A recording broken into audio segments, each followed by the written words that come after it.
जय हिंद दोस्तों, स्वागत है आप सभी का हमारे यूट्यूब चैनल में। आज हम बीए थर्ड ईयर राजनीति शास्त्र चैप्टर 4 पढ़ने वाले हैं। इससे पहले हमने आपका चैप्टर 3 तक ऑलरेडी कवर कर लिया है। यदि आपने वीडियो नहीं देखा तो प्लीज चैनल पर जाकर वीडियो देख सकते हैं।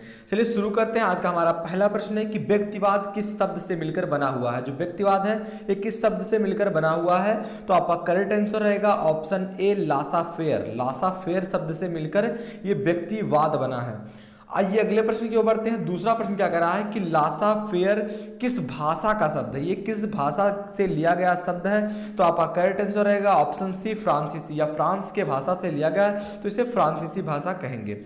आइए अगले प्रश्न की ओर बढ़ते हैं। हमारा अगला प्रश्न क्या कह रहा है, जो तीसरा नंबर के लासा फेयर को अंग्रेजी में हम क्या कह सकते हैं। अंग्रेजी में आपको कहना हो लासा फेयर को आपको क्या कहेंगे, तो आपका करेक्ट आंसर रहेगा ऑप्शन सी लेट एलोन, जिसका अर्थ भी होता होगा कि मुझे छोड़ दो, मुझे अकेले रहने दो। तो करेक्ट आंसर आपका ऑप्शन सी हो जाएगा। आपका अगला प्रश्न है चौथा नंबर का कि लेट एलोन का अर्थ क्या है। देखिए लेट एलोन का अर्थ भी आपसे पूछ लिया, तो करेक्ट आंसर रहेगा ऑप्शन सी मुझे अकेला छोड़ दो। मुझे अकेला छोड़ दो लेट एलोन का अर्थ होता है। पांचवा प्रश्न क्या कह रहा है कि किसके अनुसार ऐसा कौन कहते हैं कि वही सरकार सबसे अच्छी है जो कम से कम शासन करती है और व्यक्ति को वे कार्य करने देती है जो वो करना चाहते हैं। तो ऐसा कहने वाले कौन है। करेक्ट आंसर आपका ऑप्शन ए हो जाएगा फ्रीमैन।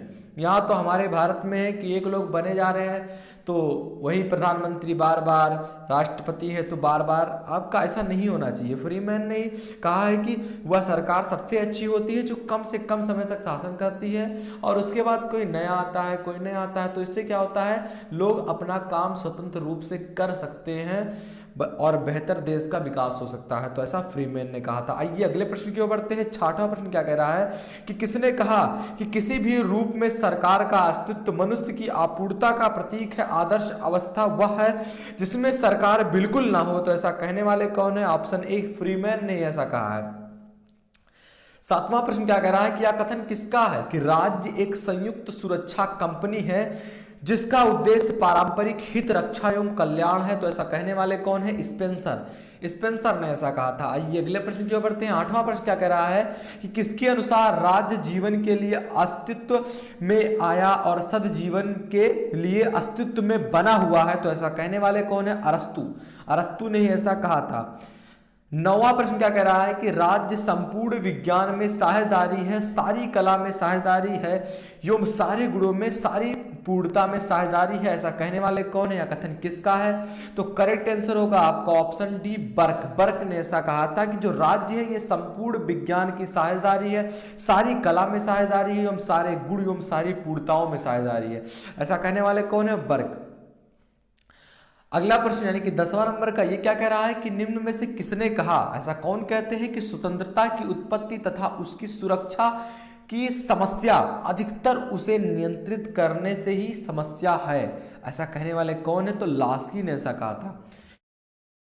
11 नंबर का प्रश्न क्या कह रहा है कि किसके अनुसार व्यक्ति के विचार भी पूर्णतः आत्म विषयक नहीं होते हैं और इसलिए मिल का विभाजन नितांत अस्वीकार होता है। आपका नितांत अस्वीकार्य होता है। तो करेक्ट आंसर रहेगा आपका ऑप्शन सी प्रोफेसर रिची ने ऐसा कहा था।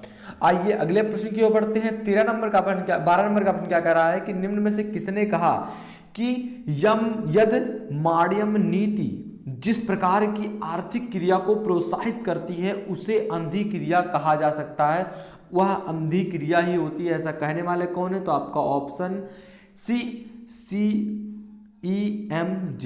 सी आपका करेक्ट भी है और CEMZ ने ऐसा कहा भी है। तो करेक्ट आंसर आपका ऑप्शन सी हो जाएगा। 13 नंबर का प्रश्न क्या कर रहा है कि किसके अनुसार साम्राज्यवाद पूंजीवाद का अंतिम चरण है। तो लेनिन के अनुसार। आइए अगले प्रश्न की ओर बढ़ते हैं। 14 नंबर का प्रश्न क्या कह रहा है कि निर्बल स्वास्थ्य अभिविकास बुद्धि आभागे घर का एक ऐसा कार्य जिसमें बहुसंख्यक प्राणी मानवीय रुचि का कोई स्रोत नहीं खोज सकते, यह कथन किसका है। ऐसा कहने वाले कौन है। तो लास्की ने ऐसा कहा था। तो आपका ऑप्शन बी करेक्ट हो जाएगा। 15 नंबर का प्रश्न क्या कह रहा है कि निम्न में से किसने कहा कि यह अब हम व्यक्तिवादी हैं तथा हमारा रूप सामुदायिक व्यक्तियों का हो गया है, हमारी व्यक्ति समुदाय बनते जा रहे हैं। ऐसा कहने वाले कौन है। तो आपका करेक्ट आंसर आपका ऑप्शन डी हो जाएगा बारकर। अगला प्रश्न है कि द ग्रेट इल्यूजन किसकी कीर्ति है? तो आपका करेक्ट आंसर होगा ऑप्शन ए, नॉर्मन एंगिल का है कीर्ति है द ग्रेट इल्यूजन। 17 नंबर का प्रश्न क्या कह रहा है कि द न्यू स्टेट नामक पुस्तक के लेखक कौन है? तो आपका करेक्ट आंसर हो जाएगा मिल फॉलेट ने द न्यू स्टेट नामक पुस्तक को रचा है। 18 नंबर का प्रश्न क्या कह रहा है कि निम्न में से किसने निरंकुश राजतंत्र का समर्थन किया है? तो हाब्स ने निरंतर राजतंत्र का समर्थन किया है, तो आपका ऑप्शन ए करेक्ट हो जाएगा इसके लिए। 19 नंबर का प्रश्न क्या कह रहा है कि निम्न में से किसने कहा? ऐसा कौन कहते हैं कि हाब्स का निरंकुशवाद निरुक्तावाद जो है ये वास्तव में उसके व्यक्तिवाद का ही एक आवश्यक परिपूरक है, यानी पूरा करने वाला है। तो ऐसा कहने वाले कौन है? तो आपका करेक्ट आंसर ऑप्शन बी हो जाएगा, सेबाइन। 20 नंबर का प्रश्न क्या कह रहा है कि हाब्स की विचारधारा का केंद्र था, जो हाब्स हैं इनकी विचारधारा का केंद्र क्या था? तो व्यक्ति को उन्होंने अपनी विचारधारा का केंद्र माना। 21 नंबर का प्रश्न क्या कह रहा है कि किसने कहा कि अपने शरीर और मस्तिष्क पर व्यक्ति की सत्ता सर्वोपरि है, सबसे ज्यादा वह अपने शरीर पर ही कंट्रोल कर पाता है, उसका सबसे अधिकार होता है। तो ऐसा कहने वाले कौन है? तो मिल ने ऐसा कहा था। 22 नंबर का प्रश्न क्या कह रहा है कि मनुष्य स्वभावतः ईर्ष्यालु एवं अहंकारी होता है, या कथन किसका है? तो हाब्स ने ऐसा कहा था कि मनुष्य स्वभावतः ईर्ष्यालु एवं अहंकारी होता है, उसके अंदर ईर्ष्या होती है, उसके अंदर अहंकार होता है। तो ऐसा कहने वाले कौन है? हाब्स, और ये सही भी है। 23 नंबर का प्रश्न क्या कह रहा है कि निम्न में से कौन संपत्ति एवं स्वतंत्रता के अधिकार को नैसर्गिक मानता है? तो लाक ऐसा मानते हैं। तो आपका करेक्ट आंसर ऑप्शन ए हो जाएगा। 24 नंबर का प्रश्न क्या कह रहा है कि निम्न में से किसने मानवता और नैतिकता के आधार पर व्यक्तिगत स्वतंत्रता का जोर समर्थन किया है? तो ऐसा किसने किया है? तो जे.एस. मिल ने। 25 नंबर का लास्ट प्रश्न आपका क्या कह रहा है कि किसका कथन है कि वही शासन सर्वश्रेष्ठ होता है जो कम से कम समय में शासन करता है? मैंने आपको पहले बता दिया कि फ्रीमैन ने ऐसा कहा था कि जो अच्छी सरकार वही होती है जो कम से कम समय शासन करे, यानी कि उसका कार्यकाल जितना उतना बार शासन करे, दोबारा वही एक कहते हैं ना, एक चीज अगर आप कोई चीज पसंद हो, सबसे ज्यादा पसंद हो, लेकिन आप उसे बार बार उसका सेवन कर रहे हैं, बार बार खा रहे हैं, तो चीज एक बार तो अच्छा लगेगा, दो बार अच्छा लगेगा, तीसरी बार थोड़ा बुरा लगेगा, फिर धीरे धीरे करके वो आपको बुरा लगने लगता है। तो एक ही चीज़ अच्छी होती है, एक बार कोई चीज़ अच्छी होती है, थोड़ा चीज़ अच्छा होता है। तो ऐसा कहने वाले कौन है? फ्रीमैन।